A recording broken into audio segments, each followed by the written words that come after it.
Hey hustlers, welcome to episode number 43 of The Hustle Show. My name is Christian Ariola, and it's exciting to have you here listening and tuning in on another episode of this amazing community where we have real, no filter conversations with successful entrepreneurs about the harsh reality of being an entrepreneur. Thanks again for tuning in and for listening to another journey that we're going to share to you today. And before we jump into anything, I want to make sure that you hit the subscribe button right now. Whether you're listening this in our podcast audio experience or you're watching on our YouTube channel, make sure you hit that subscribe button right now, as we will continue to provide top-notch motivational content for you.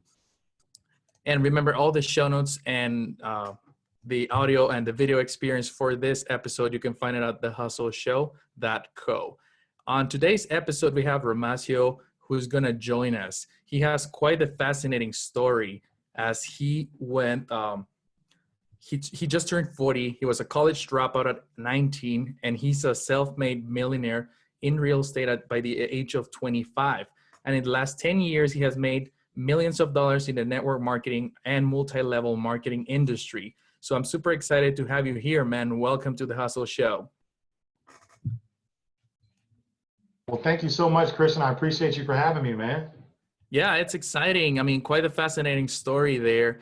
Now we're hearing more and more about those stories where people actually quit the college to go build something much bigger. So I'm eager to hear your story. How did you get involved into all this entrepreneurship craziness to begin with? Well, it's really simple, man. I'm 40 years old right now. Here in January, I just had a birthday. I grew up in East Oakland, California, and my mom and dad are still married. I've got 4 brothers.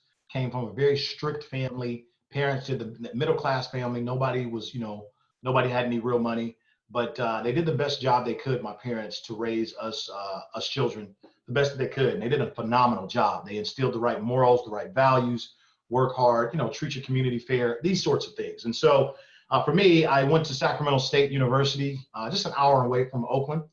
And college was not my bag of tea. I decided to drop out of college after a year and a half of being there. I felt that college was no guarantee for anybody. I felt it was a great place to go for people that, didn't know what they want to do, want the college experience, hopefully, maybe they'll figure out or bump into something and kind of find a direction. It wasn't that I knew exactly what I wanted to do while I was in college, but I did know that I wanted to be successful. Now, there was no monetary number that I placed on success, Christian.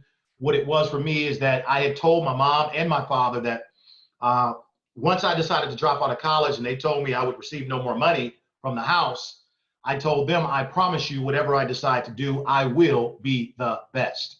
I come from a great example. I will not disappoint the family, basically. And right. So I had no idea what I was going to do, but here's what I believe. I believe the definition of success as I see it is to find someone that has already achieved the level of success that you desire and allow them to teach you how they did it. So in other words, what I'm saying, Christian, when you ask me the question of where did it all begin? Well, number one, it starts from you have to have a burning desire for more. You just do. As you hear through my story, my desire was I desired to be successful. I wasn't going to be a bum. I wasn't going to be a loser. I was going to make something of my life legal, moral, and ethical.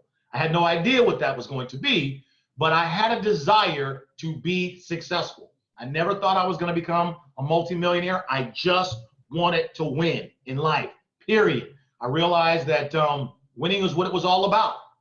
And so after you have the desire, for those of you that are listening and taking notes, after you have the desire, the second thing is you must find a mentor. You see, mentorship is wisdom without waiting for it. Most of us have said, I wish I would have known now what it is that I wish I would have known then what it is that I know now. Well, Christian, the only difference between then and now is really wisdom. That's the only difference. That's the only difference between then and now is you now are wiser. And wisdom comes from 2 places. Number 1, your personal mistakes. And number 2, wisdom comes from mentors' mistakes. So it's easier, shorter, and quicker to learn from other people's mistakes versus you keep banging your head against the wall trying to figure it out. So the shortcut towards success, no matter what you want to do, is to always find a mentor. So when you look at my life, as in today, my fitness levels, I have a mentor. My financial levels, business that I'm involved in, have a mentor. Saving money, mentor. Anything, spiritual advisor, mentor. Everything I do, I always have a mentor, somebody that's already achieved what it is I'm looking to do, and all I've got to do is learn from their successes and their failures, and that's how I've been able to achieve it much quicker. So when you ask me where did it start, it starts from, number one, having a burning desire. Number two, you've got to find the right mentor. How do you do this? It's really simple. You can go on Google and you can look up the top 20 in whatever profession that you are aspiring to embark upon. Whatever that thing is you want to do, you need to find the top 20 best in the world. And whatever their seminar is, whatever the cost to get next to them, whatever book you got to read, you got to do it. You got to do it. And one of the things I always teach people is just because you identify the right mentor, it doesn't mean the mentor owes you anything. You have to pursue the mentor. You cannot wait for him or her to come to you. And so let me give all of your listeners one simple question that I've used all over my life since I was 18, and it's allowed me to make many, many, many, many, many millions of dollars. Here's the question. Once I've identified who the person is, male or female, doesn't matter what their race is, doesn't matter their age. Wisdom has no respect of age, and it has no respect of race. This is the million-dollar question. I say to a mentor, I say, listen, hey, ma'am, hey, sir, what would I have to do to make it worth your while for you to teach me what it is you know? Once again, what would I have to do to make it worth your while to teach me what it is you know? Because again, you have to understand, the mentor doesn't owe you anything. Right. You have to make it worth it for them to want to invest their time into you. So number one is find the right mentor. Number two, to become very successful, you got to be involved in that thing, whatever that thing is, at the right time. 90% of success, my friends, is all predicated upon timing. People think, oh, it's all based on hard work. Hogwash, Christian. Hogwash. My mama, my daddy worked long and hard for 40 long years and literally don't have much at all right now. Don't tell me it's about hard work. It's about It's about literally working smart. It's about working smart. And so literally, it's not just hard work. You got to get involved at the right time. 90% of success comes down to timing. It's kind of like if you and I were to start a vinyl records company today, we probably wouldn't do well at all. Why? Nobody's buying vinyl records anymore. That's why. Right. So timing is everything. And then finally, number three, after you found the right mentor, the right time, number three is now you've got to work hard. Absolutely. You then got to go ahead and execute. You've got to go ahead and work hard. So those are the three elements that I would tell anybody that wants to become massively successful at anything. Nice. Yeah, definitely agree with you. I mean, we talk about mentors in past episodes and the importance of them. And I want to hear, like, this is the experience, this is the wisdom that you've acquired in the last 10, 15 years. You know, you've been doing this for quite some time. But I want to go back to the first 6 months of you starting your very first business. How was that like for you? You know, again, when I dropped out of college, I met a gentleman that was white. His name was Brent Peterson. And I specifically always tell everybody that he was white, because I always want everybody to know that oftentimes the answer that you're looking for does not look like you, it doesn't sound like you, and it certainly doesn't think like you. I'm gonna say that again, very profound. The answer that you're looking for doesn't sound, look, dress, doesn't look like you at all. And so I met this gentleman. He was in a burrito shop. He was wearing a nice pinstripe blue suit. And I said to him, hey, man, what do you do? That's the second golden nugget that I've given all your listeners. You should always ask people, what do you do? What do you do? Always be curious, man, what do you do? You know, and I did. He told me he was in the mortgage and real estate business, gave me his business card. I then followed up and pursued him. I was dead broke. And long story short, Christian, he hired me as his assistant. and I was a telemarketer on all commissions. So I was the guy that would call people's homes trying to get them to refinance or purchase a home. This is back in 1999. And, literally in the beginning, everybody was hanging up on me. Literally, everybody was hanging the phone up. They didn't want to talk to me. It was cold-blooded out there, man. And but I continued to persevere, and I got good at it. I got good at it because I didn't have a choice. And so I had to win, and I did. I found a way to win.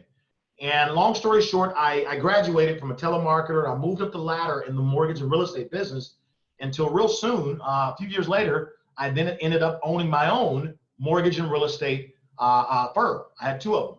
And next thing you know, there I was, 24, 25 years old. And I now had become a multi-millionaire many times over annually for being involved with the right person at the right time.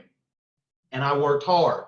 Okay. So again, that's kind of how it happened for me in terms of how I got my first, big breakthrough, if you want to call it that.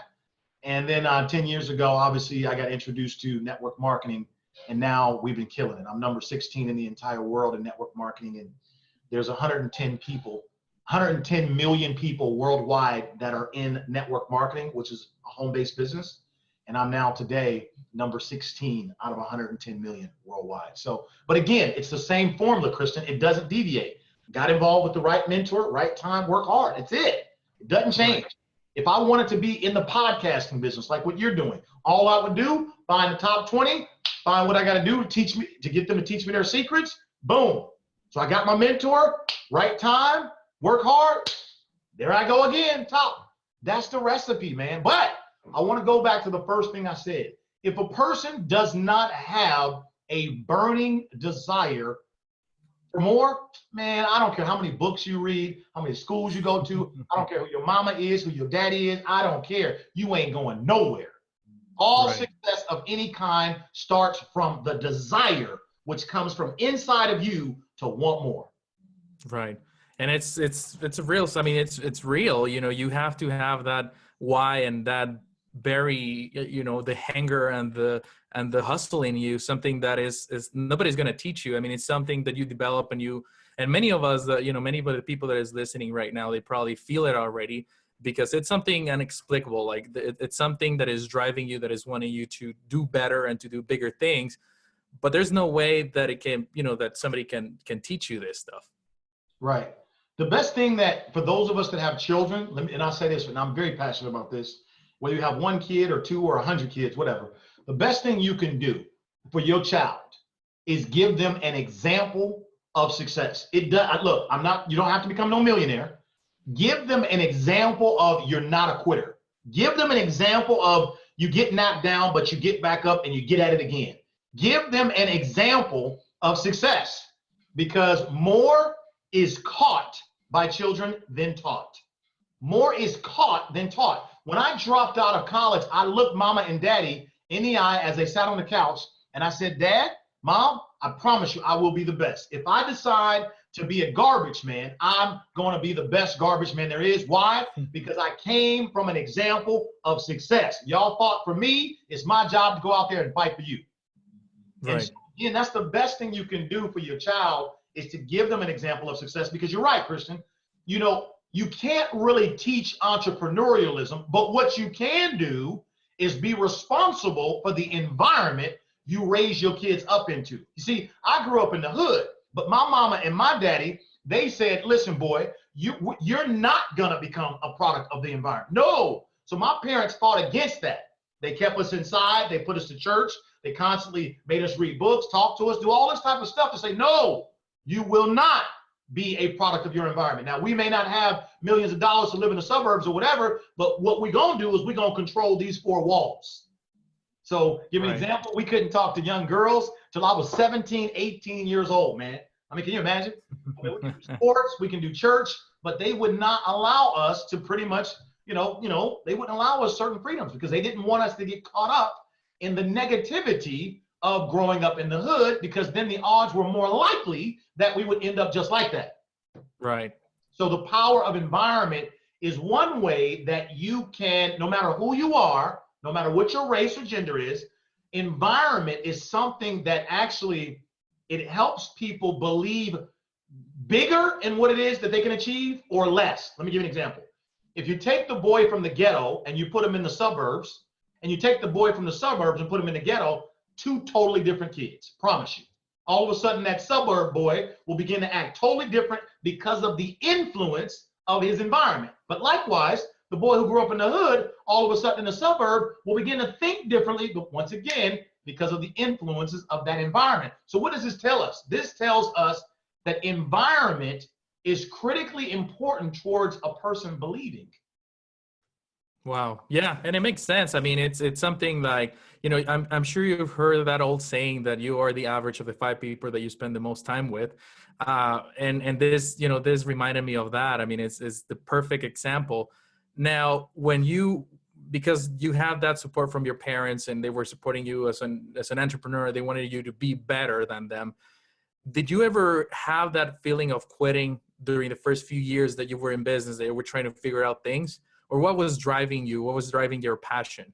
You're always going to fight the fear of quitting. Always. That option. Listen, let me just help you. I'm very sensitive to words because, first of all, let me break this down for all your listeners, and this is free, baby.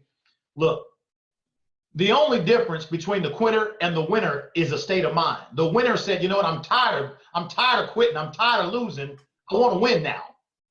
Listen, I'm going to say that again. It's so simple. I'm a very simple man. The only difference between winning and losing is a state of mind. The loser says, I am sick and tired of losing. Now I'm about to start winning. Well, what do you mean, Bob? Well, I'm going to do whatever it takes, legal, moral, and ethical, to win. So when you ask me, do you ever think about quitting? You always think it. That option is always there in the back of your mind. It's always there. But then when you begin to study those people that you want to be like, you begin to do what I call instant pre-play.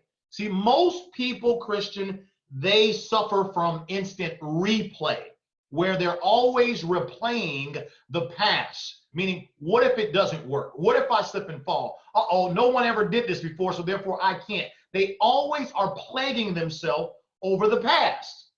While if you would choose to reframe the way you see things and you focus on instant pre-play, which means focus on what you want your future to look like, then you will come up with these words. There is no such thing as losing. You either win or you learn.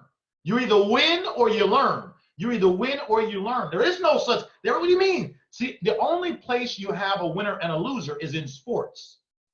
In the game of life, the two greatest things God ever gave us was the gift of time and the gift of choice. And so as long as you still have breath in your lungs and you still are alive above ground, you've got more time to make a better choice. So there is no such thing, regardless of your age, regardless of your gender, religious background, whatever, you have not lost. But the one thing that needs to be born within you is a desire to want more. And then if you have more, find the right mentor. The idea of quitting will always be there. It doesn't ever go away. But see, there's something, when you find the right mentor and you've got that, like you said, strong, you do have to have a strong reason why.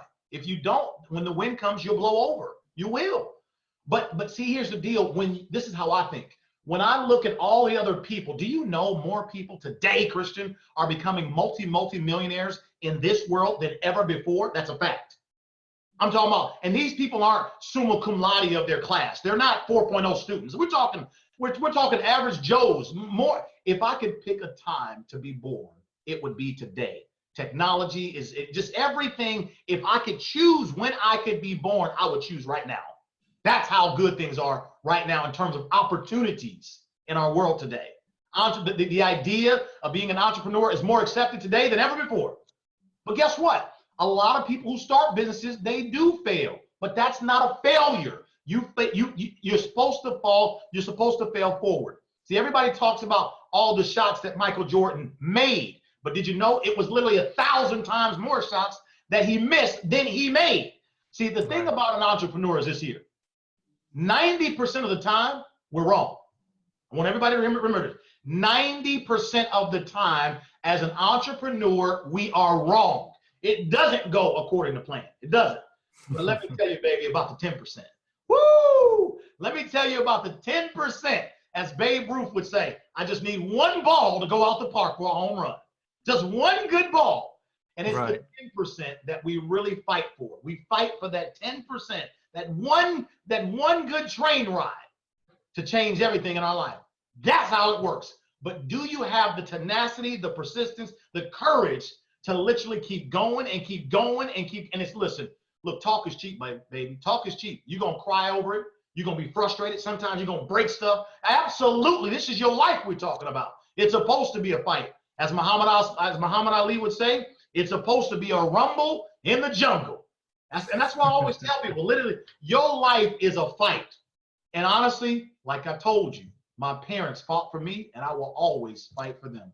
Because when you're younger, the parents take care of the kids. And as you get older, it's our responsibility, in my opinion, to take care of the parents. It's called the cycle of life. And so literally, quitting is always there, Christian, but you just don't, I don't see myself as a quitter. Always remember, in life, you don't get what you want, you get what you picture. You don't get what you want. No. You get what you constantly picture in your mind, because a picture is worth 1,000 words. Yeah, there you go. That's a great way to explain it. Now, and I want to hear more a little bit about your background, and because you have this tremendous mindset now that you've been working on, and you continue to grow as an entrepreneur. But did you ever have, or what would be that one moment that you think that was your worst entrepreneurial moment you ever went through? Good question. I remember it like it was yesterday. There's actually two. The first one happened for me in mortgage and real estate. Remember I told you the white guy, Brent Peterson, taught me everything I know. I was his assistant. I was forever grateful to him because he taught me things my own dad didn't teach. So I was very thankful. And I was his assistant for about 2-3 years, and I was making virtually peanuts, no big deal.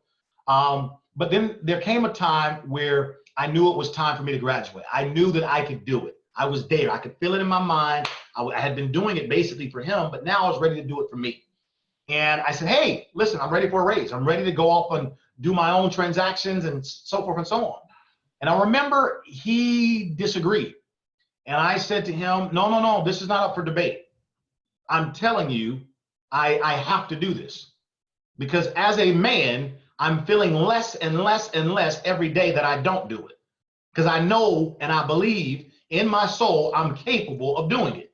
I've been a protege for the last 2-3 years. I've grown my belief. I've done it for you, and I'm ready now. And let me free. And he was like, no. I said, listen, sir, you're not listening to me. This is not up for debate. This is not a democracy. This is a statement. There's no question mark at the end of this. I'm telling you what I need. This is what I need. Okay, and we got to do this. So long story short, I said, well, listen, then I got to leave. And he said, well, if you leave, you probably won't be very successful. I said, don't ever, ever, ever bet against me. I'm the wrong dude. You can make it in Oakland, LA, and New York. You can make it anywhere. Right. So anyway, I left, long story short, and I remember, you talk about a little bit of fear. Oh my God, I'm by myself now. And I was. There was some fear there. I'll tell you the truth, it was. But I had courage too. And literally, I went out the next month, made $80,000 by myself the next month, and never looked back since. So that was one moment right there. That was a defining moment. Second moment for me, 10 years ago, I actually transitioned into network marketing, the profession I'm involved in now. I started off part-time like most people do. And long story short, made some money. I'm 3 years into the profession. I'm still a real estate broker at the same time. So I'm real estate and I'm in network marketing. And at that time, I lived in a big mansion here in Sacramento, big, huge house, whatever. I had a multi-million-dollar lifestyle. And I was now 3 years into network marketing. Real estate was beginning to go down. Okay, it was beginning to go down big time. And I had a decision to make. Was I going to stay in real estate, my core business that I had done for 12 years, or was I going to transition into this network marketing thing? Was my decision. That was my dilemma. And I remember deciding I'm going to do network marketing.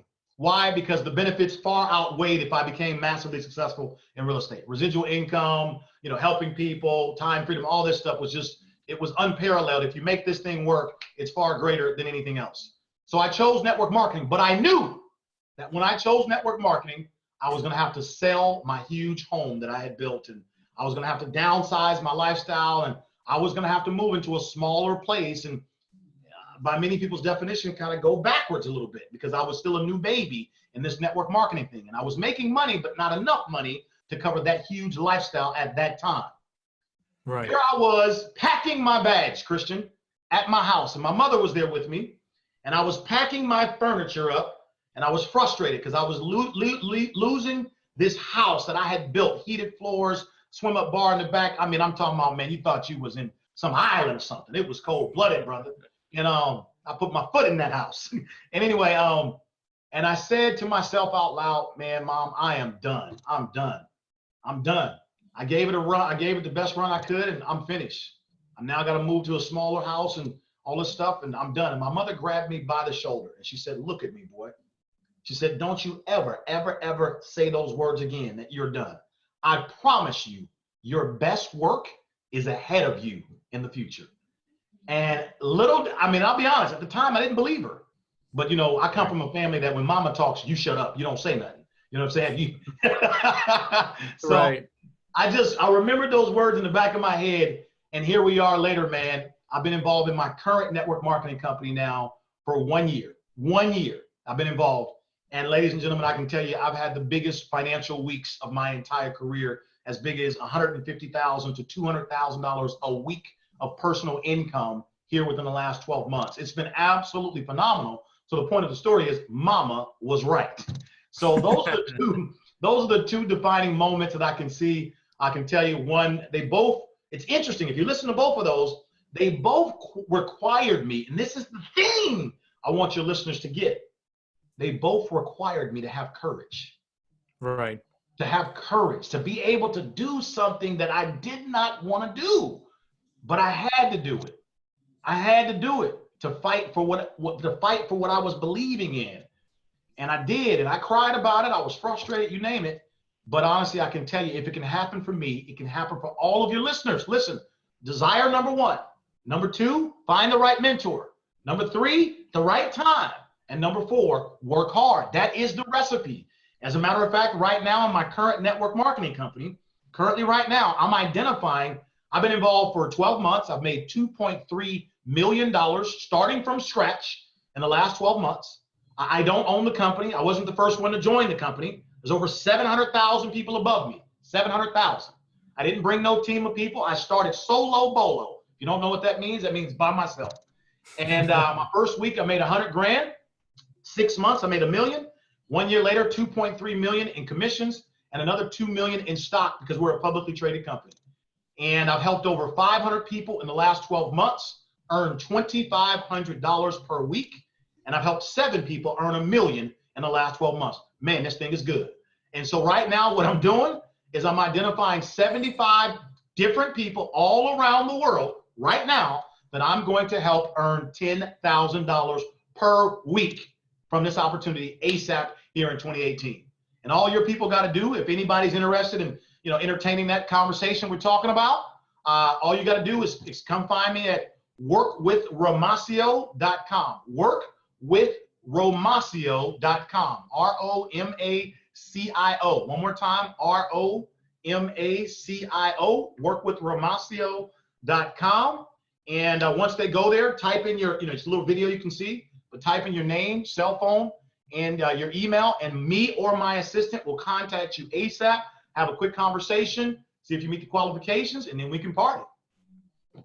Awesome, man. And I'll make sure that I link in the show notes as well, so they can be a click away from you. So, I mean, you've come a long way, and I know you had the lifestyle, and you probably do now again. But I want to hear, like, what does a Monday look like for you right now versus what it looked like back in the day when you were hustling big time? Well, you know what? That's a great question. One of the things I was good at throughout the years was making money. Obviously, I found the right mentors, what they do, right? So I was good at making money throughout the years. But let me tell you the truth, Christian. One of the things that, as I look back over the last 10 years of my life, I was bad at, horrible, was saving money.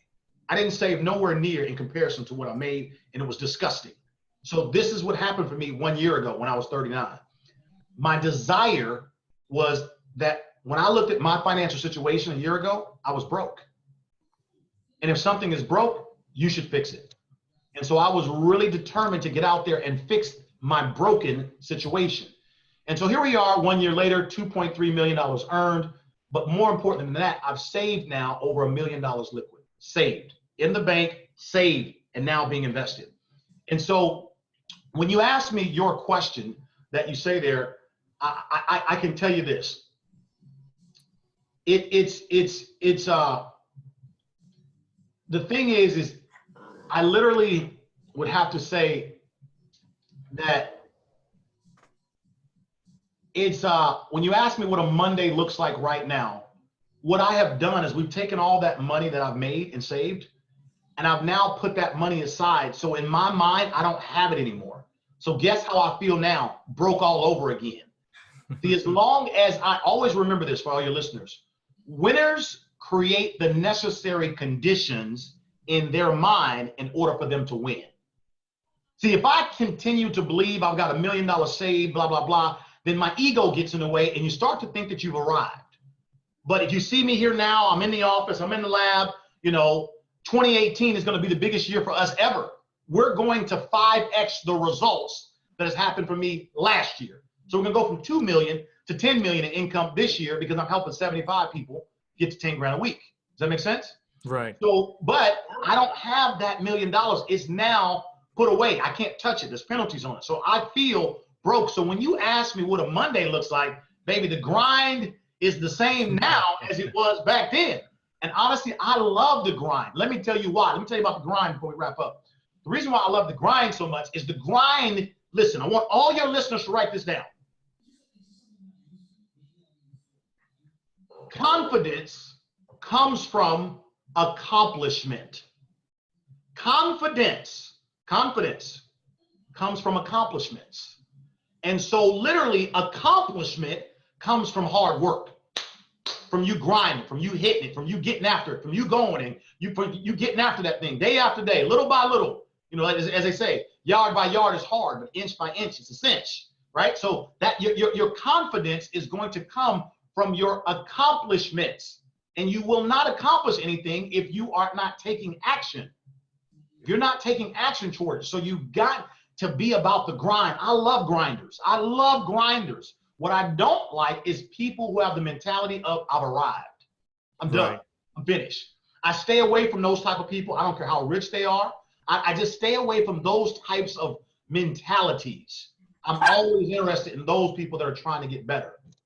And so for me, a Monday looks like today the same way as it did when I was a year ago when I first got started. I love it, man. That's all it is. Hustle right there. So I wanna move on from your story to play a little word game, what I like to call the hustle round, where I'm gonna drop a word at you. First word that comes to mind, say it out loud. There's no filter. Whatever comes to mind, just say it. You ready? Yep.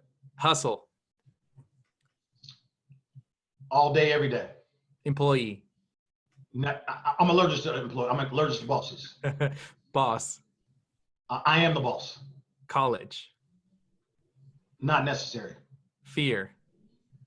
Always present, but always have courage to fear. Weakness. No such thing. Always get better. Strengths. Always seek to improve. Motivation. Gotta have it or you die. Books. Wealthy. And last but not least, Romacio.